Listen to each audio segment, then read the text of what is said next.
Hey everyone's Classic DM, and we're going to do a kind of follow-up to yesterday's video, which was how to be an awesome DM, but we're going to focus on you, the player, today. So let's get through this noisy tavern and go somewhere we can actually talk about this stuff. So there's a door in the back. I think we take that door in the back. It'll take us down somewhere where there's not quite as much ridiculous music playing in the background, stuff like that. So why don't we just go down here to this table, and we'll talk a little bit more about what we're going to do today, okay? So you want to be an awesome player, right? And you think to yourself, oh, I know how to be an awesome player. I do this, I do that, I do that. But I read so many Facebook postings by players playing the game, and I think to myself, man, they're really kind of approaching that from a funky angle. Now, 5th edition has a brand new generation of players playing. I mean, they're very, very a different, completely different generation, and they're coming to the game with a lot more different influences. And so the goal of the video here is not to try to change people to act the way I think they should act. That's not the goal. The goal is to try to reveal to you things you may not realize. And it's not necessarily targeted at a younger audience. That's not really what we're trying to do at all. What we're really hoping to do is to kind of expand and explore how you think about what it's like to be a player in the game and what your role is. Yesterday we were talking about what your role is, and to be a dungeon master, to kind of evangelize like what's the magic of the game, because the magic's never really changed. The editions have changed, the rules have changed, the miniatures have changed, the modules have changed, the multimedia has changed, but being an awesome player has never changed. And this is going to kind of be my opinion, so feel free to share your opinion too. But there's a number of things I think we should go over, and maybe you like my perspective, maybe you can have a conversation about it. And let's say you want to play the game with someone. You have a DM you don't know, you're playing with some guys on the internet, you're going to play with some old friends you haven't played in a long time, you're an older school guy like me, going to start jumping into a local game at a hobby shop and all this kind of stuff. Part of the formula of having an awesome game is an awesome player. It can't always rely upon this incredibly creative DM who can draw and can do all these sketches and has all this music playing in the background, and, and has every miniature ever made by Bones and WizKids. It doesn't really always fall on the DM. Now, the DM is a critical part of the formula because the DM, as we talked about yesterday, has to have so much creative energy and so much command over the game and understand the rules, and it's actually a very selfless job to be a great DM, and most people aren't really that way. In the modern world, everyone's kind of watching out for themselves and promoting themselves and making themselves great. And to be an awesome player, you kind of need a little bit of that, but not quite as much. So one of the first things you need to do, let's just make a character from scratch. We're not going to roll the dice and create some character. Well, you already know how to do that. Let's talk about what do you actually have to do to create a character that's going to be interesting and memorable and exciting and something you can get behind, and why you're actually doing that. Like, what's the role of playing that character, and how does it add to the whole dynamic formula of the game? Well, there's a relationship between you and the other players, which can come and go, right? And the DM and the adventure to create this kind of intangible formula for absolutely incredible fun. And that's what I call the magic. And 1st edition is probably the best edition, in my opinion, to do that, because there's not a lot of ancillary stuff confusing the issue. There's not a lot of additional skills. There's not a lot of webcasts. There's not a lot of massive hard books to buy every 3 months. So 1st edition is very rudimentary, and it really was all about imagination. So when you're going to make a character, you really need to kind of come up with something. Let's just call it a theme. Almost everything in design, especially in video games and writing and everything, has to have some kind of a theme. So where are you going to get a theme from, right? I mean, it can come from almost anywhere. And remember, when you're creating a character, it's more important to have a theme that you like, so you can vicariously direct and control that character. You don't become the character. You don't role play the character. You are the player character. And we'll talk about the line between role playing game and role playing, which is a really important point. But let's go back to the theme issue. So you need to have inspiration. Where are you going to draw this inspiration actually from in the first place? Well, the inspiration can come from pretty much anywhere you can possibly think of. Obviously, the inspiration can come from books, right? So you're going to have all these cool books you could read. It's got pictures of characters in it, or it's a graphic novel, or it's a comic book, and it's got this dude with a sword on it or whatever. It's got a story, a novel, and I don't know. I mean, we got some silly books that were done in the late 80s here. Where's our player panel? I mean, when I was a kid growing up, the 1st edition, the Vault of Drow, if you ever read my Facebook postings, I'm like the biggest Vault of Drow fan on the planet. I just won't let it go, right? You have these Drizzt Do'Urden novels that came out years ago in the Forgotten Realms, and Drizzt Do'Urden's this well-known character. A lot of people are like, puke. But there's a lot of interesting characters in the books. So, but whether that's a Conan the Barbarian, which I'm a huge fan character of, or Elric of Melnibone, or Favor in the Grey Mouse, or any source, it can be some manga, graphic novel, it doesn't matter. Books are a great location to get inspiration for a heroic character.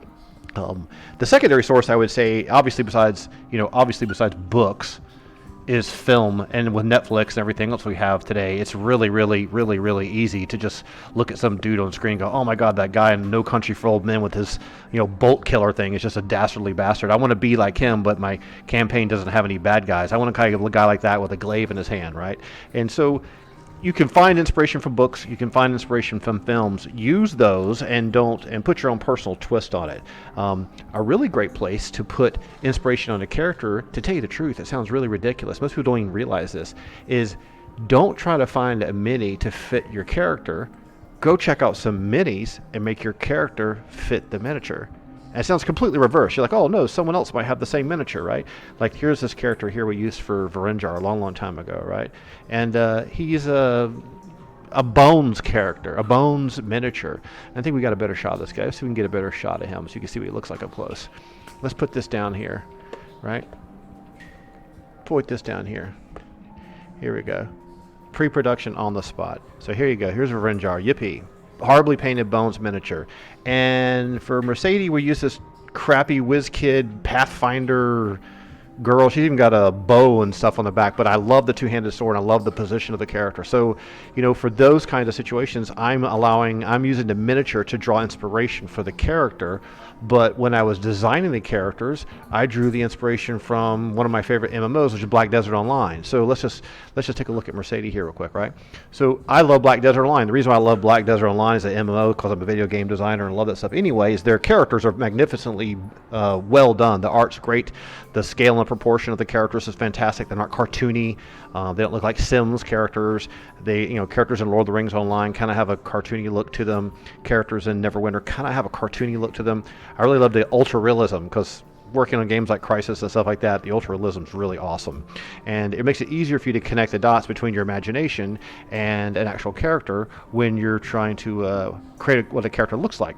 But when I'm trying to draw the inspiration for another character, a character from Black Desert Online, which is a Musa character, I use this guy to kind of be the inspiration for Zalaris, who's another fighter, a Tiger Nomad. In fact, the whole idea of the Tiger Nomad thing came from this Western Waste outfit in Black Desert Online.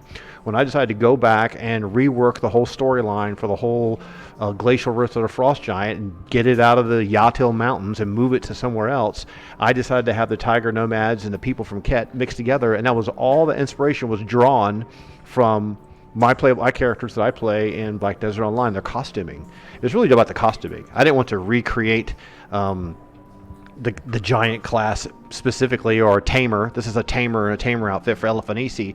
I want Elefanisi to be this stun-locking, destructive monk who's fragile and gets in trouble and is like a little kid all the time as a character, like as a character in a book.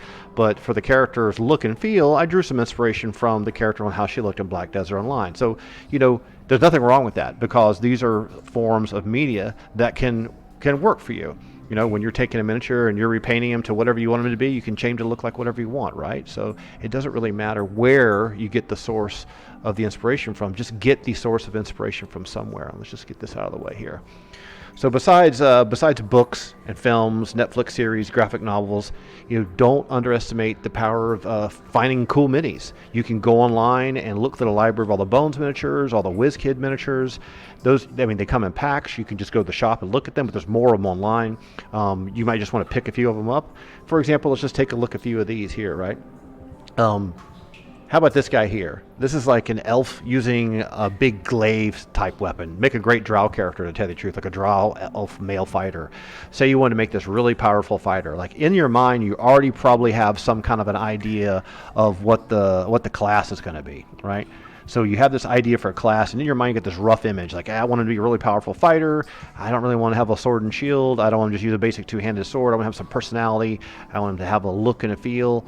Maybe you come to the table like, I want to be a halfling warrior using a two-handed hammer. Okay, if you want to, you do that. But you'll find that a lot of really great creative ideas are going to come from minis themselves. Like this one here, another, I think this is a Bones one. I can't remember. I think it's a Bones one. It could be a WizKids one. I can't remember. The whole look of the heavily armored female fighter with a big shield and a huge, claymore slash longsword. Nothing wrong with that. Once you've got the miniature, you don't have to worry about trying to mix and match the character design around what you draw inspiration from. Do you have this caster idea in mind, this nuking death machine human or elf caster, or this fighter magic user like the picture below on the right hand side? Do you want to have someone that's kind of like what a drow warrior would be? And all this stuff falls underneath the idea of theme, right? And so once you get those themes idea of what you want this female caster to be, there's Mercedes standing next to her, or this very a cleric that's casting heals from a book or something like that. Once you get kind of an idea of what your character, you want, dual wielding kind of a rogue slash, if you're a 3.5 finesse, dual rapier type character, you can find a miniature to probably match what you want it to be. And I think that's kind of a fun first step for you to make the commitment to your theme. So once you have the theme of the character that you want to do, then you kind of need to think about, well, what's their history? Where do they come from? What's their story, right? And a lot of people like to do this. I mean, who doesn't want to create a character? There's a lot of tables and different versions of Pathfinder and 5th edition that say, oh, you grew up on a small farm in the Moonshay Islands. It's like, forget all that. You don't need to do that. You can look at that stuff for inspiration. Come up with something that's kind of like a character description from a novel. Like, I mean, are you creating a swashbuckling mercenary that dual wields rapiers, maybe a rapier in the main hand and a main gauche in the offhand? Maybe has dark black skin with a goatee beard, wears dark black leathery clothing like Richie Blackmore with silver accents. Maybe you grew up in an honorable family, but something happened when you were a young kid and your whole family was wiped out and killed. Maybe you grew up in a mountain village area. You were trained by some of the best fencing masters and had some of the best trainers in the world and the best teachers. So you're well read, but you kind of rebelled against that. Maybe you become devious and jaded and biting and over the years because you've learned that, the selling your life by the sword is living by the sword. You kind of become chaotic neutral, self-assured and confident because it can defeat anyone. Enjoy the combat of fighting someone one-on-one. Maybe your long-term goal in life is to recapture what was your once magical childhood, but you don't have it anymore. Maybe you're willing to sell your sword to the highest bidder and do their bidding because all you really care about is getting the money for yourself to facilitate your own dream. All those kinds of things are like a character. It may not be you in real life. It doesn't have to be you in real life. In fact, I encourage you not to make a character like you in real life. But when you're creating a character like that and you have that kind of a detailed background, you can go to Wikipedia and type in the name of a character from any film, and they'll give you a whole breakdown of the character or read cliff notes on it. So, maybe this is the kind of character that isn't trusting of magic users, finds them to be frail and pathetic, but finds the nobility of paladins to be laughable. That's the kind of stuff you were looking for in a character. You get that miniature. Let's just find this character here. This is from Hail Caesar. These are soldier characters from a war game. These El Cid, Ben Yusuf, Blackguard. These guys are wrapped in black. They have this like cool Middle Eastern, Northern Africa kind of clothing, desert clothing, using a spear and a buckler. It just looks like a soldier from a Savage Sword or Conan book. But that's a great theme. You could take that theme, pull the helmet off, get rid of the shield, throw 2 scimitars and one in each hand, maybe a golden in one hand and a jewel encrusted scimitar in the offhand. This guy could be riding an Arabian charger across the desert and living the same kind of life as Conan does. Listen to lyrics from an Iron Maiden song called The Mercenary. They'll give you some inspiration, right? So, take all those inspiration elements and pull them all together to come to the table with a character with a theme. Don't come to the table with a druid. Don't come to the table with no miniature. Spend $4, get yourself a miniature, even if it's not painted. Pick a mini, make a token. This is my character. This is what I'm going to play in the game. Own that character, because there's going to be a transitional phase when you go from having the character, making decisions of the character. It's kind of a duality between the player and the player's knowledge and the actual character knowledge, which is the next thing we want to talk about here. So in many ways, besides you get your theme, you find your amazing theme. If you have a great DM, he's going to allow you to, no matter what class you choose, say, hey, listen, I want to play this character. Here's the pitch of the character. Here's what I want him to be. I got this cool mini for him. Can you just give me some, ability scores you think will be fair? He may let you roll them up, 4d6, drop the highest one. He may give you straight 12s and give you some numbers to go back and forth. It doesn't matter. Every DM is going to do the roll up a character method differently. But the goal is that you really want a DM that's going to let you play what you want to play as a player. So you need to kind of give them a convincing argument. So that convincing argument really needs to come from your preparedness and the ideas you put behind what the character is going to be, as if you're writing a novel. So once you have that character, now what do you do with it, right? your goal in the party when you're playing a game, a lot of times is the basic fundamentals is, hey, you're playing a frontline fighter, you're playing a cleric, you're a healer, you're a druid, whatever you're playing, everyone has kind of classes and everyone understands different type of class roles. Of frontline fighters and rogues and hiding shadows and druids and clerics and illusions in the back. It's just the typical, this is the frontal assault type military layout, right? Frontline fighters pinching in, pushing into blocking the path of the enemies. Maybe a monk and an assassin is swooping around to the side to come, backstab or stun runners or whatever's happening. The druid here to make sure she can entangle anything that's causing any kind of problems. A cleric to move back and forth and heal you, because you got to touch them to heal them. An illusionist think about the right time to drop a phantasmal killer right here in the whole battle. That's kind of the typical group of 6 or 7 character layout, right? Now, everyone understands that, and if you play D&D a lot, everyone kind of understands the fundamental role of where you are tactically in a combat situation. What I'm talking about is how you're going to play the character, because we want you to be an awesome player. So you're kind of like an author. So in many ways, you are an author, you are a writer or an author at the same time. You're almost like a film director, right? So you're directing an actor. So this character, let's use Elephant Easy. This character you're directing this character. You are not this character. You don't live your life as this character. You want to try to think as a character, but you are not an actor, okay? So you're not trying to role play this character, change your voice, all that kind of business. So, but at the same time, you have this kind of duality happening. So you have, here's the character, right? With the big staff in her hand, and then here's you, the dude with the buzz cut and the sunglasses and whatever else you got going on your cell phone in your hand, right? So you have this line between, here's the character and here's the player. So they call them player characters, right? Player characters, unintelligible. There's a reason for that. So you have knowledge of the game. This is you, the player. You know about all the rules. You know about the dice. You know about the modules. You know about the miniatures. You love this hobby. You know all this information about everything about the game, and you've chosen to play this one character that doesn't know anything about that at all. They don't know anything about that at all. So when you're playing the game, you're trying to make decisions for this character as if it's a character in a film that you don't know what they're going to do next, just based upon what they know, right? But at the same time, you're not pretending to not know what's possible. So for example, you have a big encounter with a big fire giant's coming on screen. This character may or may not know within the lore of the world what their resistances are, right? But you want to try to make sure this character is going to act in a way that's going to make sense tactically within the whole framework of the whole group. So one thing you might want to do is you use all your ability to understand the mechanics, understand the abilities. You've built the character a certain way. You're trying to collect certain pieces of magic items or gear for the character. You may have some insight into the enemies. You don't need to run into every encounter and go, oh no, what's that really big tall giant? Gee, I have no idea what it is. It's not really like that. Use and leverage all your knowledge of the game to help the character win. Don't try to put yourself at a disadvantage at that kind of stuff too much, right? And if you have some DMs are going to be very, very strange about this. Some of them are going to be like, they'll describe the enemies to you, they'll put a miniature down, but they're not going to tell you it's a rust monster. Or they're not going to tell you it's a mind flayer or something like that. You need to figure it out. You may have a character that's never seen a mind flayer in their entire life, and they might bumble through the whole first fight. But you know as a player what a mind flayer can do, and you may already have an immediate plan of attack. You know how to fight a vampire. You know what's undead are weak to. I don't have a problem personally with you using this tactical knowledge you have here to make intelligent, heroic decisions for the character. I think that's cool. But the reason why I think that's cool because you're being rewarded. The more you build up this knowledge here and get to throw it on the table to direct this heroic character, the more this character is going to be successful, which means you feel like you made the decisions, which means it's more fun. So let's just get this clear off a little bit because they're getting a little scattered. So don't think that you're controlling this monk character, that you have to only be isolated as the monk, what the monk's life experiences have to be.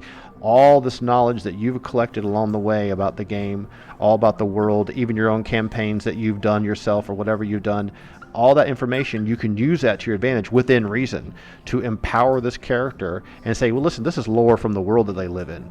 So, for example, do you know what Roman soldiers are? Okay, you read it in a book, but you never met one because they don't live anymore, right? So you know of Roman soldiers. You may know of Stalin, right, from World War II. You know what Stalin did in Katyn Forest if you read about it. You may know about the Soviet Union, or you may know about Russia, whatever.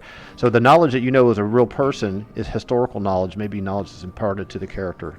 So the reason why that's kind of important, because a lot of people are playing the game and they're trying to only act as if this character is a complete idiot and a dummy and doesn't know anything. They're like a blank slate. So this big blank slate, level 10 monk that doesn't experience anything and doesn't know anything about the world they live in, they would know a lot about the world that they live in. So leverage your game knowledge and impart it into the character, but just don't be a cheat machine. And when I say being a cheat machine, it's like the moment the DM throws down an encounter and there's some kind of demon, and if you start blurting out the name of the demon because you've seen it in the Monster Manual before, you're kind of breaking the whole illusion of the whole thing. Obviously the character is going to know that that's a big, nasty, crazy, two-headed big minotaur faced demon with a huge flail in its hand or whatever it's doing. It's running forward to everyone. It's got big horns and big wings. It looks like a Balrog or something. I mean, the DM's going to describe this crazy, and you don't need to know it's a type 4 demon, mesodemon or whatever from the Vault of the Drow. So, the character sees this demon for the first time. Hey, it's a demon, dude. I can tell it's a demon. You may not need to know as a player. You may want to hold back and be like, well, I know it's a mesodemon versus a nicodemon or daemon, however you want to say it. Just don't break the line too much. Like, don't become this Magic the Gathering card identifier kind of player, if you know what I'm trying to say. But understand that the characters live in a world where demons are relatively common. Not common, but knowledge of them and what they can do is common and shared amongst people who are high-level adventurers, okay? So all that stuff kind of goes into how much the gap between, the character, let's just call that's the character, and the PC, this is you. So this is you with your sunglasses and your buzz haircut, right? Assuming you look like that. You may not look like it, who knows? So here's the character. Even if you're playing a female, it doesn't matter with the staff. Monk, right? Cool monk, this is you, cell phone, right? Job, whatever, car. So there's a line of demarcation between the two of you, but what's happening in your head and all the knowledge and all the things you've learned along the way is empowering this character to do things that take action in the actual game world, right? So that's why it's interesting. This heroic character without any of this knowledge, because you're directing this character, is just going to be rolling around, at the mercy of these things. That's not what you want to have happen. It's exciting for you to direct and try to do things with this character, see what happens, and then we got the DM, right? So you get this DM over here who's trying to help make everything as cool as possible with this little DM screen, all this cool adventure that he's put together, and he's trying to lay out the world for you to make it just as exciting as possible. He's trying to entertain you directly, vicarious through the world, through the character, and then back to you again, for you to go back to the character and then back into the world to see the result with some randomness controlled by the dice. So that's the whole cyclic relationship.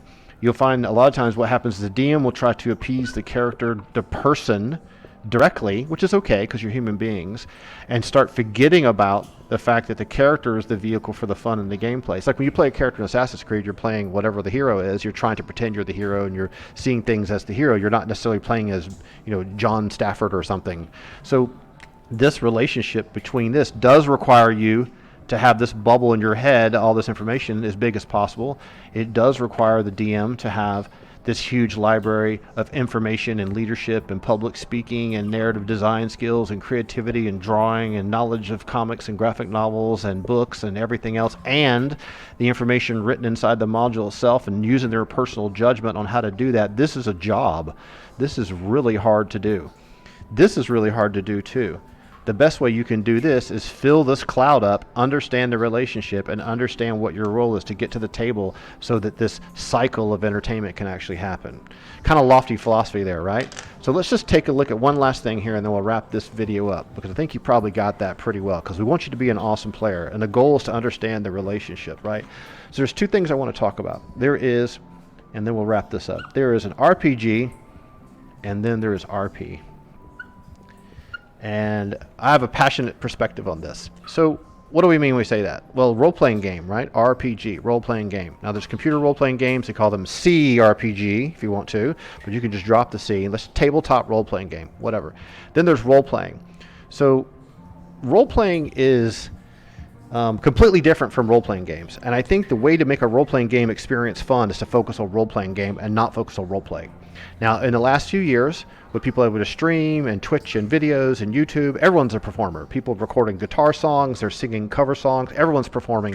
Everyone wants to be a performer, right? So a lot of people have broken down the barriers of being shy, and they want to sing and they want to act and they want to tell stories. Even what I'm doing now is a way of me role-playing something, right? I'm being a performer for you. So in a role-playing game, you're not a performer, okay? You're not a performer. If you want to perform, you should be an actor or a singer or songwriter or whatever you want to be, or a public speaker, or a prosecuting attorney, or a building contractor, whatever you want to do. If you want to role-play something, you want to be in film, you want to be an actor, you want to be able to read dialogue, you want to be able to do facial expressions, you want to be a voice acting and change the sound of your voice, or whatever you're going to do, right? That is all role-playing. That's essentially performance arts.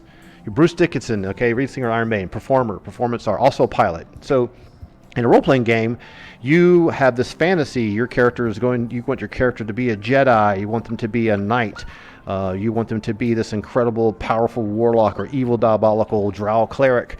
You want them to be this incredible fencer and be able to defeat anyone in one-on-one combat. These are characters, right? So in a role-playing game, the role-playing part comes from controlling the characters, okay? The characters are key here, not you. So it's not you pretending to be Clint Eastwood. It's you playing a character that's Clint Eastwood, right?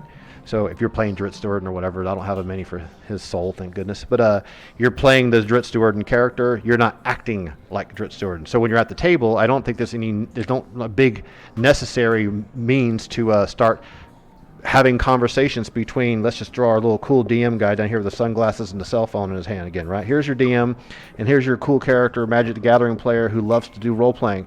That's okay if you want to do that, but the relationship between the DM and this guy role-playing a conversation, he's like, oh, my name's Galstaff, and I'm the Sorcerer of Light, and I want to order a beer, and that's what you're going to do. What are all the other players at the player doing while you're doing all this performance stuff? All these other players either cringing, or they're wishing it would end soon, or they're watching you and they're enamored with your acting skills. They all now become what? They are spectators. If you want to be a spectator, go to Netflix. So the reason why I want to push it that way is this, because some people, this is unsettling to them. They don't like this kind of experience, because you're probably not a very good actor anyway. So, and you may not be a very good singer. And I'm not a really good public speaker. So, I mean, if you don't like the videos, you can just turn it off. So that's the good thing about this. But when you're in a gaming session, you can't turn someone off. So to minimize the number of frowns, try to minimize this kind of dramatic exchange between the DM and an individual player, because it can get taken out of hand. The other day I was at, here in Texas, they have a number of Dragon's Lair role-playing game stores. They're very cool, very well stocked, and they always have open gaming area. And in the back gaming area was a bunch of good dudes and girls playing D&D. It was really awesome. And I just looked over there and watched their game for a minute or two. I was looking for some Nuln Wash for some minis I was painting. And this one guy was role-playing really, really hardcore with the DM, a conversation with a tavern keeper. And everyone else at the table was doing what? Everyone else at the table was being quiet, okay? The girl playing was probably her boyfriend. The girl was watching him do it, and the other. So you had people that were disengaged in the game. They weren't playing the game anymore. They were no longer players at a table. This was some kind of individual acting exercise between the drama coach and the acting teacher in college, and it actually wasn't really all that good either. But I hope they had fun. I'm glad that this guy had fun, right? This guy probably had a great time. And the DM thought that was pretty cool too, because he feels like, after watching some videos, being high production value videos of people playing D&D, that's what they think the exchange is. And so if you start having these situations where here's the player here and here's the player here, and the DM has to individually do these linear one-on-one conversations, or everyone starts talking on top of each other, there's people who are going to be waiting in line. Who wants to stand in line in the Disney World? Now, all that's happening is between people. What's happening with the characters? What's going on with the characters? When do you get to go to the next room? When do you get to start having some combat? So that relationship is super, super important. That's why I think it's very important to understand the difference between playing a role-playing game and role-playing. So I think a lot of people, when you role-play, you can't keep it up forever, and you're eventually going to go OOC, which is out of character. Anyone who's ever played on some role-playing game server or mass multiplayer games understand what the OOC channel is, right? A lot of people really enjoy role-playing, and I think some people have D&D games that are very tailored towards that, and I'm not saying it's bad. I'm just saying, remember, if you're going to have a game like that, make sure your table is filled with other role players. And if you're a really great DM and you really appreciate all the subtle nuances of people's acting and how they change their voices and stuff, you should surround yourself with people that play that way. Most players I have interacted with my whole life are interested in this dynamic of the game itself. And here's Why?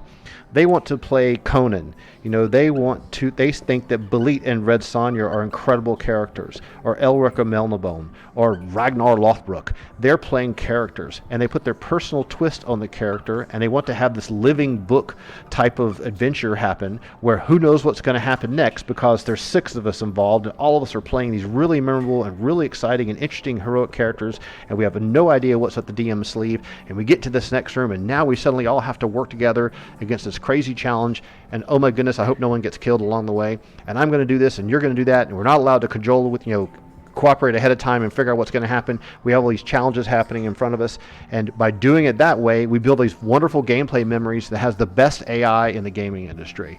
So those kind of dramatic moments and those things you do build up memories of fun, of working collaboratively with other people who are actually playing heroic characters which are nothing like your real life is. And that, in my mind, is the magic of the game. The magic of the game is you vicariously living through these characters that you created and you designed with your theme, using your knowledge of the role-playing game universe to have these dynamic stories. It's like a living book where there's 6 or 7 incredible protagonist characters in it, maybe 1 or 2 villains, and you're doing all these fantastical things you've seen in films and in novels and everything else, but you don't know what's going to happen next. And you have a DM who's going to adjust the AI or the enemies on the fly, and his goal is to ensure that it's going to be as fun as humanly possible. So, as a quote from Stephen King, I'll leave with you, and we'll wrap up this philosophical discussion, right? So Stephen King's a really fantastic writer, and I'm a big fan of some of his writing, especially his one book called On Writing. And in that book, he says, description begins in the writer's imagination, but it should finish in the reader's mind. So think about that for a minute, right? So let's say this is the dude with the glasses on, right? And he's sitting in front of his word processor, and he's typing out a novel, right? So he's typing his book out. In his mind, I've done this, right? In his mind, his this glorious battle scene with thousands of soldiers running across the battlefield with pikes, and they're storming the gates of Milan, and oh my goodness, it's going to be cannon fire, and this horrible battle is happening. He's writing all these words, right? And he's trying to capture the spirit of the battle, and he knows you can't see it all at once. If you see the battle on the battlefield yourself all at once, you can take it all in a millisecond with your eyes and go, wow, look at that epic battle scene. Remember the opening scene in Lord of the Rings, the very first Lord of the Rings film, where they showed the battle with Sauron, they chopped the ring off his finger? This amazing money shot with all the elves and all. That's amazing. It takes about 1,000 milliseconds for that to happen. Now, a writer, he's having to do this one long, drawn-out sentence with paragraphs at a time. So he's trying to keep the momentum. He's trying to keep it writing to get you really involved with this really cool battle so you'll be happy while you're reading a book, right? So, but all that writing, this person here reads it and says, oh my goodness, that was the most exciting battle I've ever read in my whole life. I could see the tips of the spears glistening with red and blood and shining in the sunlight. And the other person read the book and said, wow, could you imagine what it would be to actually be there and hear the sound of the thundering footsteps going across the battle plane, or someone playing the fife and the drums going in the background? And someone else might be thinking, wow, this is really crazy. There's not a lot of dialogue and character development, but I could just see this in my mind like in a movie. This sounds really amazing. This whole setting is fantastic. And then someone else is thinking, wow, I would have been totally terrified if I was there. That'd be scary as hell. I don't know why those guys think they're going to win this battle. They're going to get blown up by Francis I's cannons. So everyone's going to take away from these sentences their own picture of what they think happened based on what they think is the most important to them that day when they read it, depending upon what mood they're in and with their previous literary background and how good their imagination is. So what starts here isn't going to be so detailed that every single little nuance of every single rivet on every piece of armor and every piece of pike flag color and flag design and everything else is all completely spelled out for you like a chemical equation, because there's nothing for you to figure out on your own. So this kind of writer relationship to the reader relationship, same thing happens in D&D. So in D&D, what's happening, the DM's trying to give you pretty darn good descriptions of what the rooms are like, trying to give you pretty good descriptions of what the monsters are like, trying to let you know that these two giants come barreling into the room, and Ket Eliphanisi, and where is she? She's over here. Eliphanisi and Vrinjar have been spotted. They were hiding in shadows, and the cleric's right behind him. He sees you, you see him. For one player who's playing the illusionist, they'll be thinking, holy crap, what can I do to stop these guys from being killed? Because in that person's mind, both of you are dead, and she knows that you're going to probably heal them, but you won't survive 2 melee rounds with these guys if they decide to focus fire her, because she can't stun them or something. But this player's thinking, this isn't going to be a problem. I can probably kneecap this guy in a second, and I know the monk's on her own. She'll just be able to outrun anything, and he'll chase it, and the illusion will deal with it, and the cleric just needs to support them. But The cleric might be thinking, oh my God, this is absolutely horrible. Let me just start getting over near the Illusionists in case they try to get to the Illusionists, and I can cut the giant off with my high armor class and I can keep myself alive. The monk may be thinking, I'm going to try to kite back this way and circle around and disengage and come around this side and assist. So everyone's thinking about how, every single one of these characters is thinking about what's going to happen. What are they going to do in that heroic moment to change the tide of the battle? All the DM did was put the words on the page for you and laid the groundwork out. So to be an awesome player, understand the relationship, come to the table with a theme, understand the difference between playing an RPG versus RP, and allow this dynamic, incredible, dramatic moment of the gameplay sessions just unfold before your eyes. And if you do all that, you'll have a great time.